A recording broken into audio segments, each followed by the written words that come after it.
Welcome to the Take the North podcast. I am David Haugh from 670 The Score, along with Dan Wiederer from the Chicago Tribune, covering the Bears as they begin 0-3 the day after a drubbing 41-10 to the Kansas City Chiefs.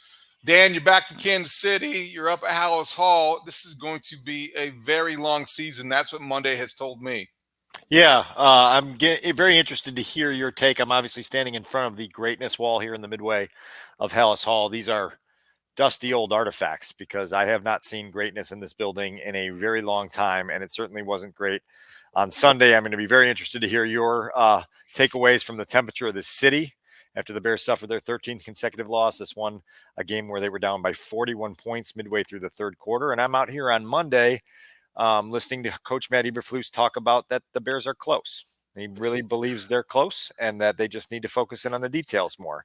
I bring that up, David, because I think it's a very, very touch and go spot that they're in right now, where messaging that we've heard before that clearly hasn't gotten through.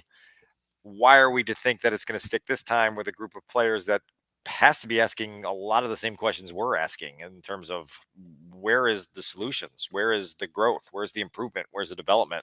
I feel like I'm stuck in Groundhog Day out here, to be honest. Great way to get into our opening drive.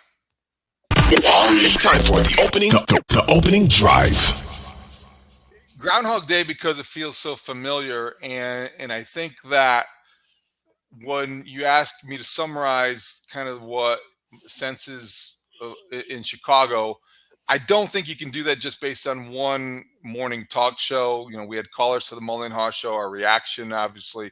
But I will say this, I mean, you get a sense after being here this is your 10th year, I've been here for 20. I think you know what direction things tend to be headed, and you start to look for cues, and whether it's the way players are talking or the way fans are reacting.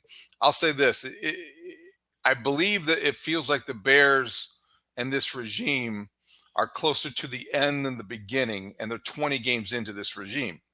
And so by that, I'm not trying to be a notice me guy, and I don't think I've ever been that way. And I'm not trying to be somebody who is, calling for somebody's job, because I haven't done that either.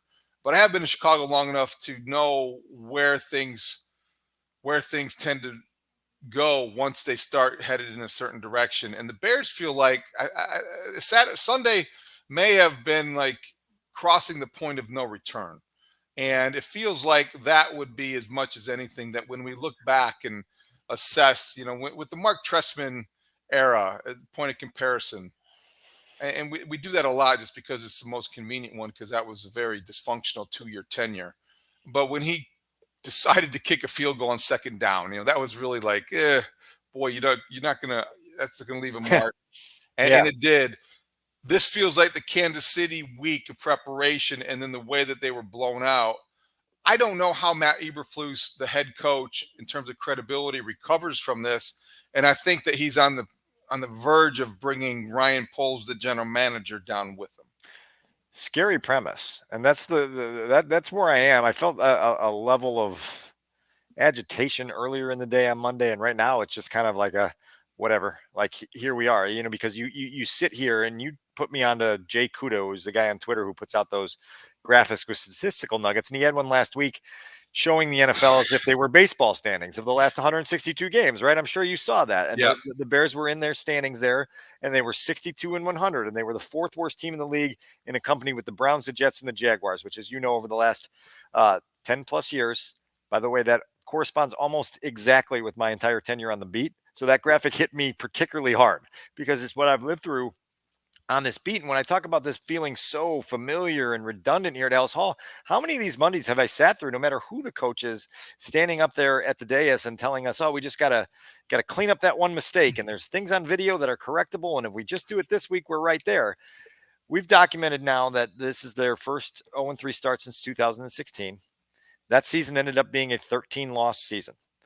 So Brad Biggs and I at ChicagoTribune.com are trying to sound out the idea on whether the Bears can come back from this. Not only the 41-10 loss in Kansas City, but the 0-3 start to the season. And can they? Sure. But I think the GPS has to be reset, because statistical probability tells us the playoffs are a far-fetched notion. And so now if you're a player in this locker room and you're thinking to yourself, man, like I've got to give every ounce of myself for 3.5 months to maybe conceivably turn us into a 6-win football team, the human nature demand of that is it's massive. And that's why I say this is a really tough spot on the calendar to be where they are right now, because those human nature things are hard to get through. And I think they probably sit and listen to their coach preaching the same familiar messages and just go, bro, we've heard this before. So the Broncos are next on Sunday. They're 0-3. And then in order come the Commanders at 2-1, a team that lost 37-3 yesterday. The Vikings, who are winless at 0-3. The Raiders, 1-2. Chargers, 1-2. Saints, 2-1.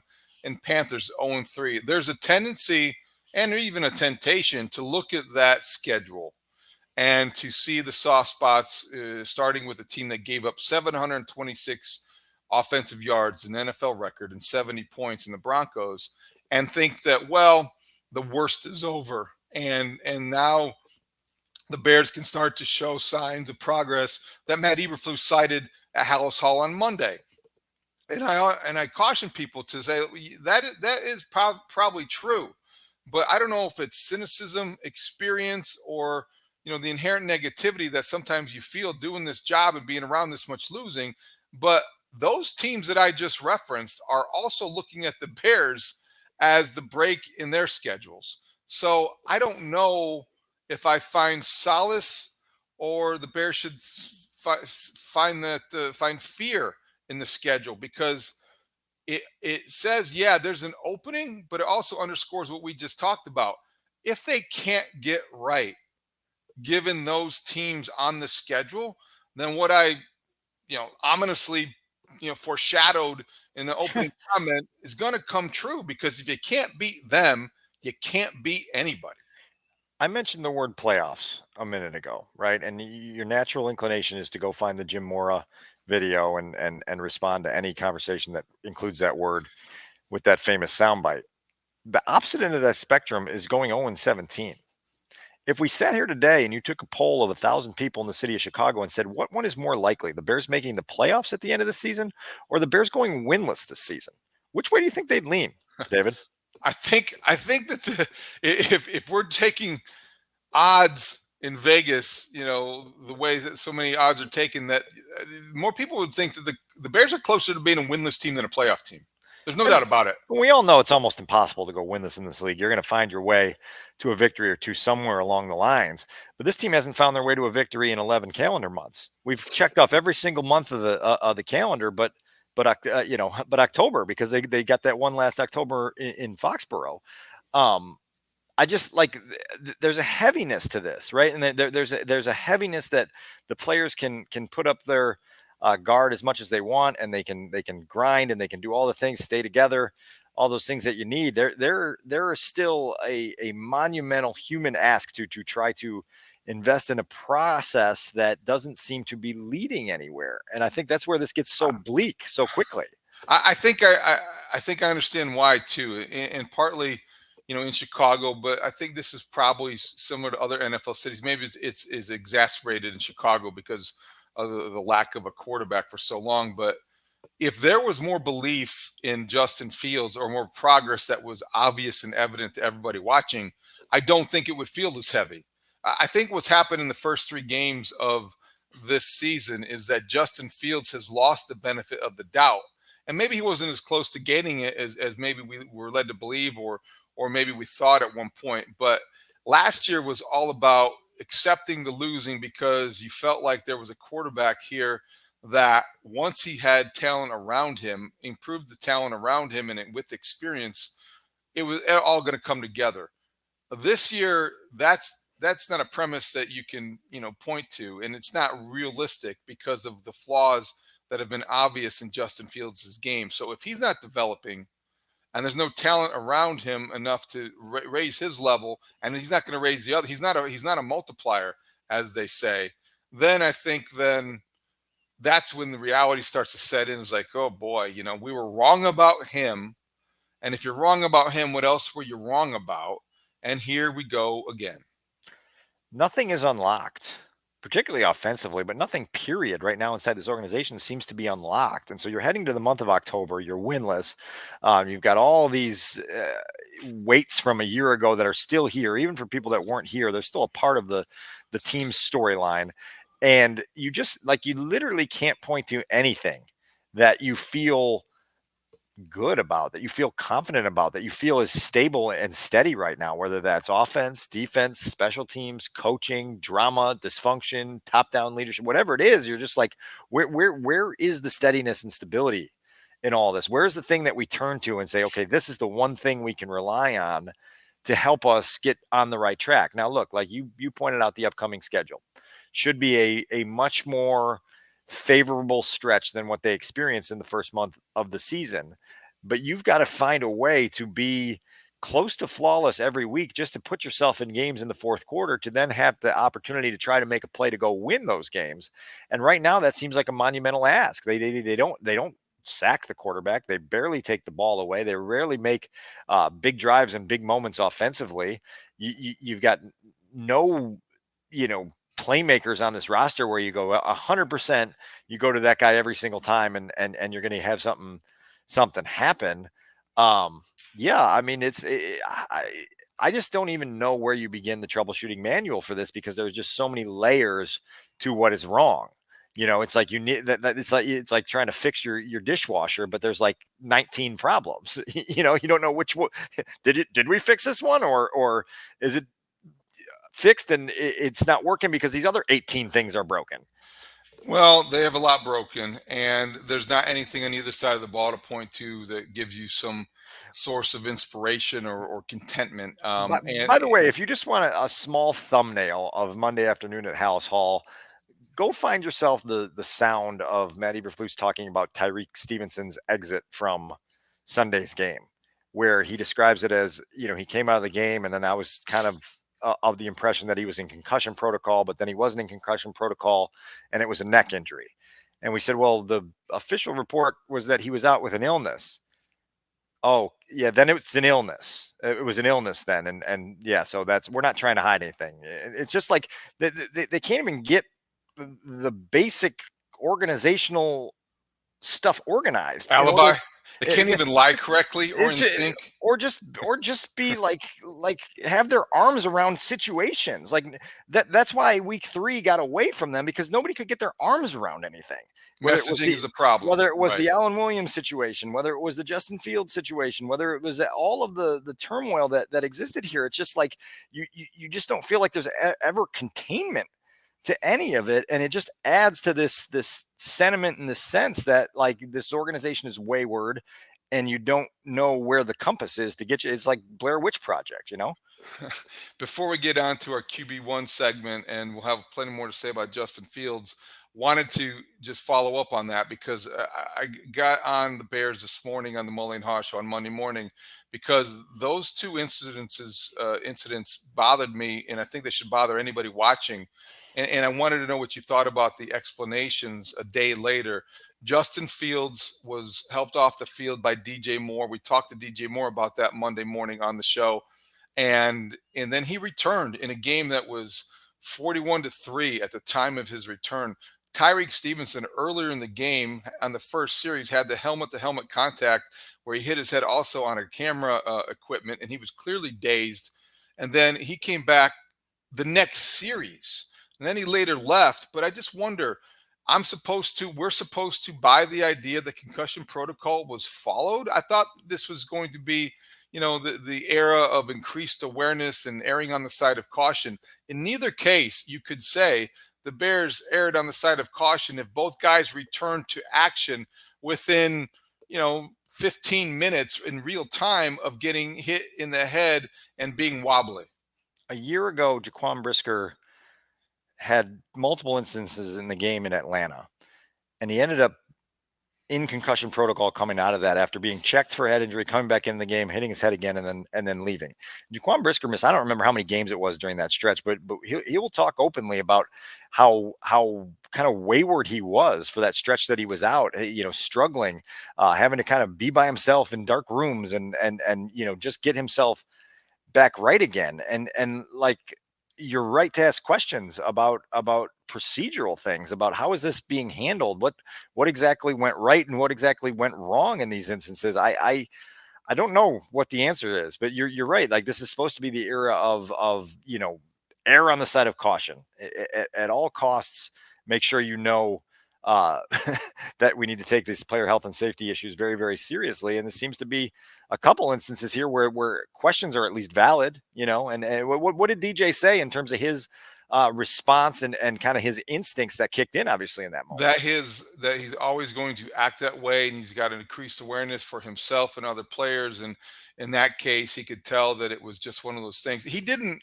He was very careful, and he is very. I would think early on he's been very guarded in my view.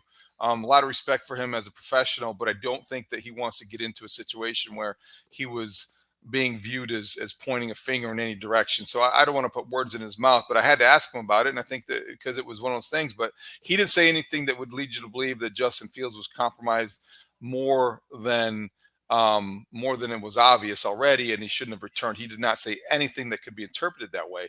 I just think that from the naked eye, if you're going to take a chance, and if it were a tie game, I think you would understand. If the Bears were a good team, you might understand. They were getting beaten 41-3, and the quarterback who supposedly is your quarterback of the future.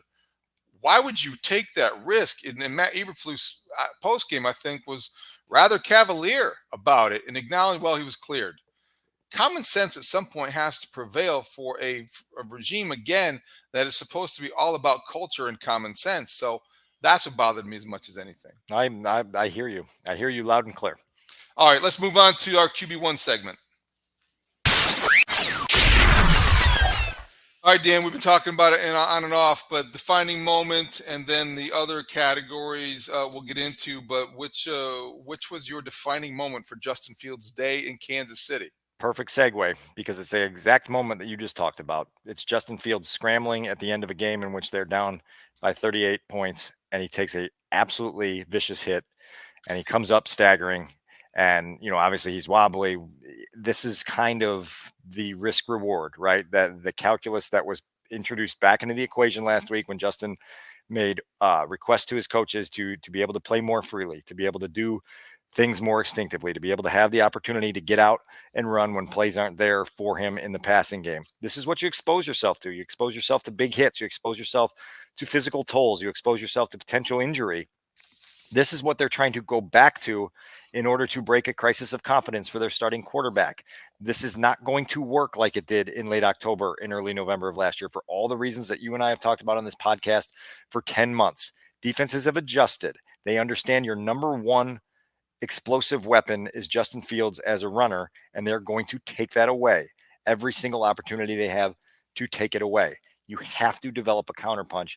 Yesterday, the Bears once again did not have it. We'll get into more of that with my big number, but here we are, right? You have a quarterback now that wants to find himself again through making plays with his legs. You're exposing yourself to big hits, and this is a potential risk for every series going forward. Defining moment for me was one that probably was out of Justin Fields' control, like so much of life as an NFL quarterback it can be. And so because it was a week of bad luck, some of it created himself, some of it just because that's the way it is in the NFL. The defining moment was him actually doing the right thing, actually putting the ball where it needed to be, and then DJ Moore dropping the pass that he put right on the money.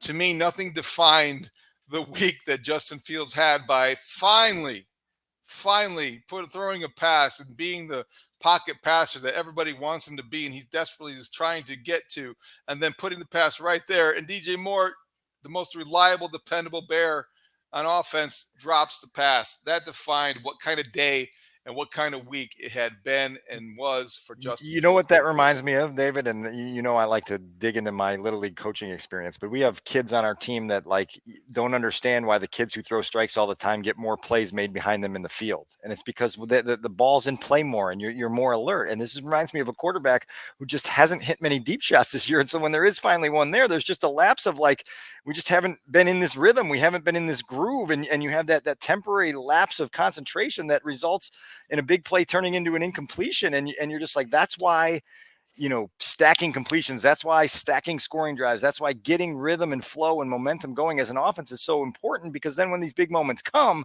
you've already got that adrenaline going, that momentum built. And that's a great example of one where an opportunity showed itself and it wasn't there. I'm not blaming Justin Fields, but you understand kind of how this whole thing is disjointed to the level it is. How about your uh-oh moment? So my uh-oh moment comes after the game when we met with Justin in his post-game podium session. And, to his credit, he's been very candid and forthright and open. And I think I asked him, I don't remember the specific wording of the question, but just about kind of how you deal with a game where you're down 31 and by halftime and it's just over like so quickly. And he went on to give a pretty long response that expressed perspective and gratitude. We talked about it on our post-game podcast of a guy who was just kind of feeling like, oh yeah, I just got to look at the finer things in life and understand that I'm lucky to be playing in this league and have the opportunities I have, and I'm going to try to use that as fuel going forward. And it just like it was to a man up in that press box, from people who cover the Chiefs to people who cover the Bears. It was kind of like, whoa, that felt like broken teams seems like too strong of a word. And then again, no, it doesn't. It just felt like a quarterback who's staggered right now, a quarterback who's trying to find something, anything. And it makes you say, uh-oh, because it just doesn't feel like it's trending in the direction you need it to trend going into week 4 of an 18-week season. It makes you say, uh-oh, because you don't want 24-year-old quarterbacks having to put into perspective how lucky they are to be playing professional football. You want 24-year-old quarterbacks who are supposedly your quarterback of the future, finding ways and dreaming about winning playoff games and Super Bowls and being challenged consistently to the point where he's not settling. Well, at least I'm in the NFL. I mean, it's a really something you would expect Tyson Bagent to say, frankly, or somebody who is, there on because they're a long shot. Justin Fields has always been an elite athlete, ranked number 1 coming out of high school, drafted first round coming out of college, playing at Ohio State, before that Georgia. This is not a guy who should feel lucky to be in the NFL. And you're right to identify that as an uh-oh moment, because when he is beaten down mentally to that degree, it says to me that his confidence is shaken and that everything about him you start to wonder, because he's a guy that probably is fueled by confidence. So that's a good one. My old moment just goes back to what you talked about. The play where he was wobbly is a good reminder of just how tenuous, maybe that's why he was feeling the need to have perspective there. Justin Fields, like every quarterback, is probably one hit away from being out. He especially, because of the way he runs the ball, but it wasn't necessarily a dangerous play. But when he was wobbling it reminded me of Jay Cutler in 2010 after getting sacked for the 9th time and looking toward the Giants sideline. Justin Fields was disoriented and made everyone feel like an uh-oh moment was happening for him and for the Bears. All right, so I'll give you an on the bright side here, and it took me a lot of thinking to get something that registered in this category, but I just thought that they did a good job at times on Sunday afternoon of getting him on the move, both as a runner and a thrower. They moved the passing point. They moved the pocket out for him a little bit.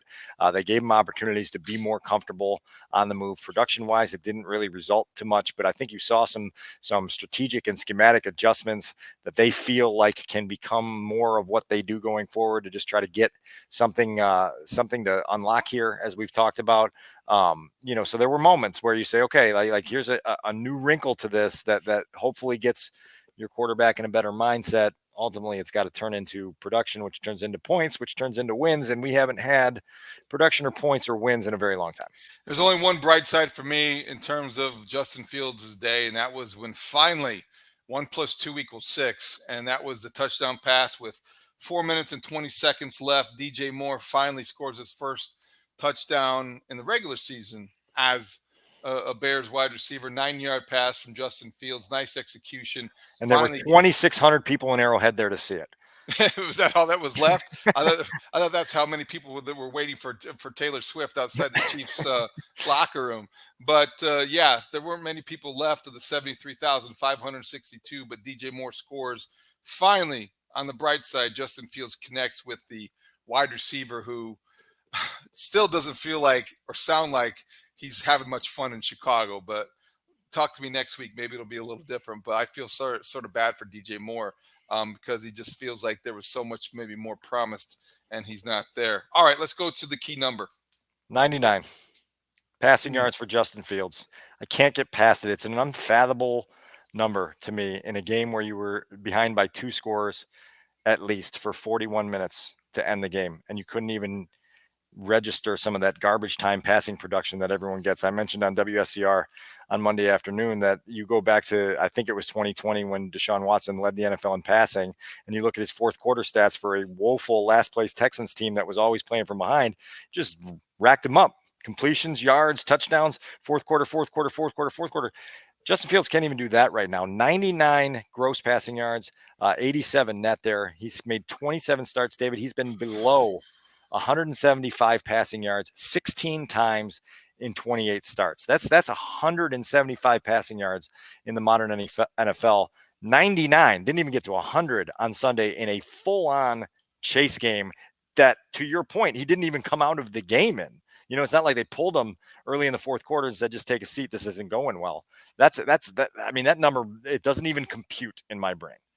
My number would be 11. That's how many carries Justin Fields had. I'm not sure if you broke down the tuck and runs versus the design runs. Not yet. He didn't know that's on the watch, the second watch. 11 carries, 47 yards. The reason why 11 stands out to me is because if you told me that Justin Fields was going to carry the ball 11 times, especially after the week that the Bears had practice-wise and who they were playing and the need for him to do more with his feet and play freer as he wanted, I would have thought that he had more than 47 rushing yards. Now, that's great for a running back to average 4.3 yards per carry. Justin Fields and Luke Getsy, whoever you want to assign this to, if he's going to carry the ball 11 times, he's got to average more than 4 yards per carry. There's got to be an explosive chunk play. There's got to be a way to counter what teams are doing to take away the running lanes, as we now have heard repeated often throughout the media, because it's not a terribly original idea, but you hear it repeated so much that now that the teams are defending Justin Fields differently with spies and with setting the edge and the perimeters, now you want to find ways to counter that schematically or just force fit what works. And that's the only thing about the Bears offense you can count on, that Justin Fields is going to be explosive with his feet. So 11 carries, good start to remember what works best with this offense, but do it again against the Broncos and find ways to exploit mismatches with Justin Fields in the open field, because he's a hard guy to bring down. I'm doing these calculations quickly because you said 11 carries, which matches the same number of completions he had on Sunday. You take the 22 passing attempts plus the 3 sacks plus the 11 rushes that you just mentioned, and you're talking about 134 net yards to come out of those 36 plays. It's like 3.6 yards every time you asked the quarterback to make a play. Like that, like this is what we mean. Like there's just like something has to happen at some point. I couldn't get past the numbers for the receivers. Chase Claypool catches a 15-yarder on the first play of the game, doesn't touch the ball again, or doesn't make another catch. Darnell Mooney, 0 catches. Cole Kmet, 2 catches, 22 yards. Robert Tonyan, is he still a member of the Chicago Bears? I don't think I've seen him in the month of September. Like this is nuts, David, with the number of guys who have had established success in this league who are not producing at all. Something's wrong. Well, something's wrong. And I think you're going to get some of that, not to introduce another number to the equation, but like when you have the Bears only snap the ball 51 times and they had 51 plays, and it's the 7th time, this is courtesy of Kevin Fishbain in The Athletic, I think earlier today, the 7th time in Matt Eberflus's 20 games that they've had 51 plays or fewer. That's the most in the league in that span. They're 0-7 in those games, not surprisingly. And it only happened 5 times in 65 games under Matt Nagy. That doesn't matter. What does is that since 2022, teams who have had fewer than 51 snaps are 11-42. You need to continue to get the chains moving. That's offensively the message you get. Defensively, you got to get off the field. So when you snap the ball 51 times, you're going to end up with very disappointing and telling offensive statistics for a quarterback. Yuck. All right, let's move on to our next category.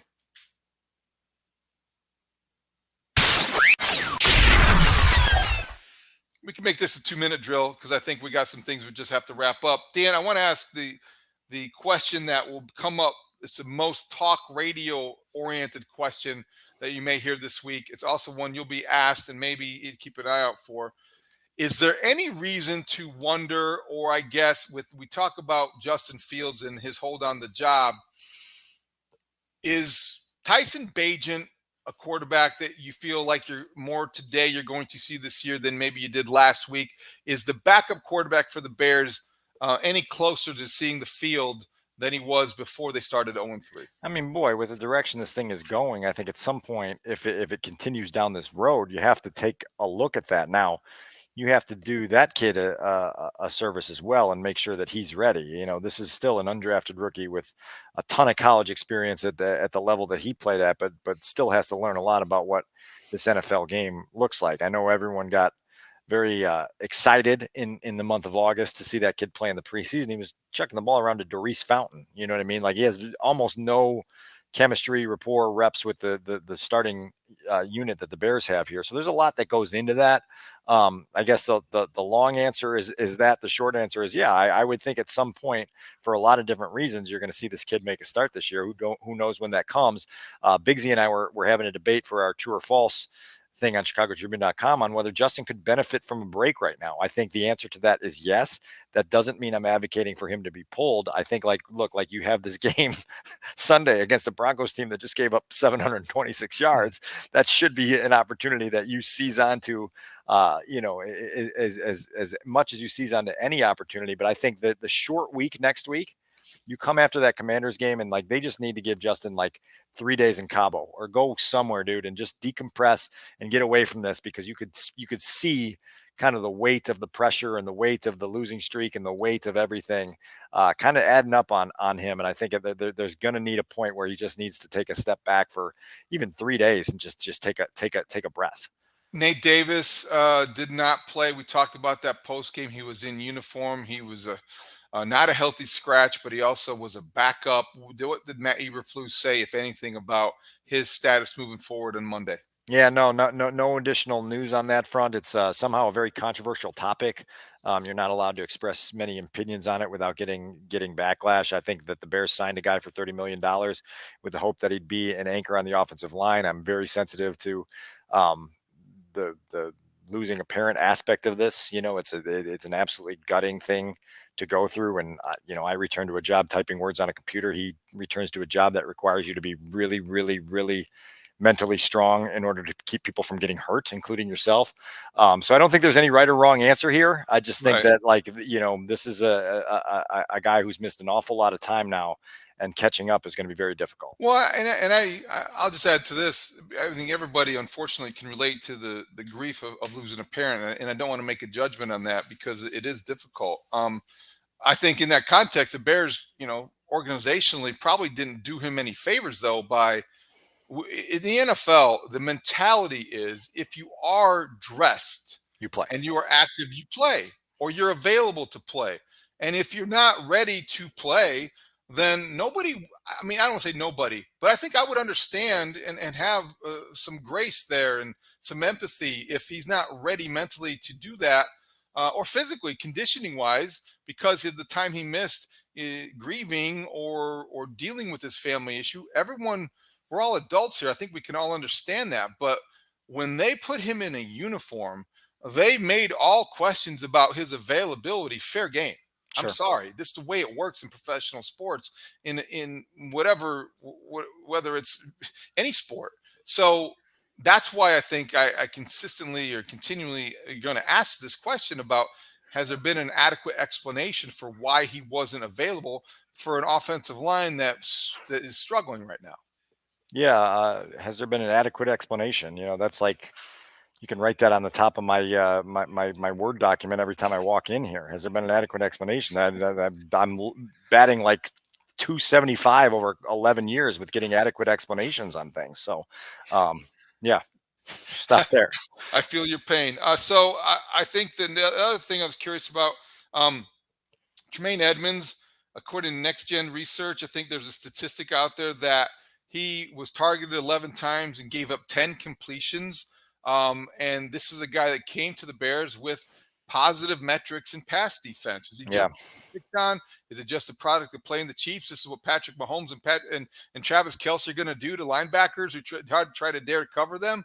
What was the feedback? What was your take on Tremaine Edmonds' game? Yeah, I haven't seen the rewatch yet. I would say that they paid an awful lot of money for him with the expectation that there, at least once a game, there would be a play that you would go back and say, hey, you got to watch this, and I just don't think there's been many of those moments for Tremaine Edmonds. His length was supposed to be an absolute weapon within this defense, particularly as it related to taking away passing lanes and having an ability to make life very difficult on opposing quarterbacks. Through 3 games, Jordan Love, Baker Mayfield, and Patrick Mahomes are just doing just about whatever they want against the entire Bears defense. Part of it is because the Bears can't get any sort of pass rush, David. Like, this is like one of the most problematic things that you've ever seen in league history. The 1 sack through 3 games, coming off a year where you had a league low 20 and vowed to fix it. I mean, yeah. So, I mean, like Tremaine Edmonds has got to play better. He left the game Sunday as well. Matt Eberflus said on Monday afternoon that he's fine. He was cleared and would have been able to go back in if it was a closer game at the end of Sunday's game. So that's where that stands. But look, like, return on investment, man, like that's a guy that you made the headliner of your free agent class in March. And at some point, there's got to be some dividends to that. Anything else stand out that we didn't get to? We covered a lot of ground. There's a lot of stuff going on, and I'm sure that this week will bring its own share of news. Hopefully, it'll be a little quieter than last week. Yeah, I'd just say the last thing I would say is that one of the 2 players that we talked to on Monday was Roschon Johnson. For a rookie. You understand the maturity, you understand the natural leadership ability, you understand that this kid has a perspective that if he can continue to evolve as a playmaker and can continue to be a major part of this offense, guys will respond to this guy. He goes about it the right way. He says the right things. He understands what this is all about. In a time where there's a lot of things to be worried about here, there's a bright spot where you say, okay, that dude looks like everything that they advertised him to be in a lot of different ways. And it was just refreshing to see him come and handle himself the way he did after, first of all, to be a rookie and kind of be the spokesperson today for one of the worst losses that either of us have seen in decades. That says something. So with all of the hubbub over the Taylor Swift appearance and Jarrett Payton capturing her walking around with Travis Kelce of the Chiefs locker room, and yeah, Jarrett's finally famous. It's finally, I know, it's fine. He's been waiting a long time for him to get discovered, so it's good for him. He works very hard to be that. I think TMZ might be next for Jarrett. We'll wait and see. Any worries about the way that Sierra could possibly take over Sunday's events at Soldier Field if, in fact, Russell Wilson's wife shows up and creates quite the stir that Taylor Swift did? You're going to have to give me the background because Let's Ride. I don't know if they're letting her into Soldier Field. I don't think they can handle any more of these types of distractions. I don't think they can, Dan. I think after the Taylor Swift episode, the Bears want to focus on football. Did you see the video floating around of the idea that Taylor Swift may have been snuck out of that suite in a popcorn machine? No, I did not. Take a look at you can find that pretty quickly somewhere on Twitter where there's a lot of theories on how she got out of there without being seen. But then, as you mentioned, JP found her before they left the stadium. I just can't wait for the song that's chronicling the romance of with Travis Kelce, and maybe the Bears game will warrant its own stanza. We will wait and see for that. All right, background vocals on that one. Okay, that's good. Looking forward to that. All right, anything else? I think we pretty much wrap things up. We will be back on Friday morning with an episode with our predictions for the Broncos game and what is next, and maybe the Bears can get the first victory since October 24th, 2022, almost a full year ago. They will really. I'm trying to think. Sunday would be October 1st, so they went a lot of months without a victory, and they 11. still look. Yeah, 11 months without a victory. It's been a long time. Seems longer than that. All right, Dan, we'll wrap things up. So for Adam Sadzinski, our producer, Dan Wiederer from the Chicago Tribune, I'm David Haugh. Thank you for listening to the Take the North podcast on your free Odyssey app and watching on the 670 Scores YouTube page. We'll talk to you next time. No, seriously, help.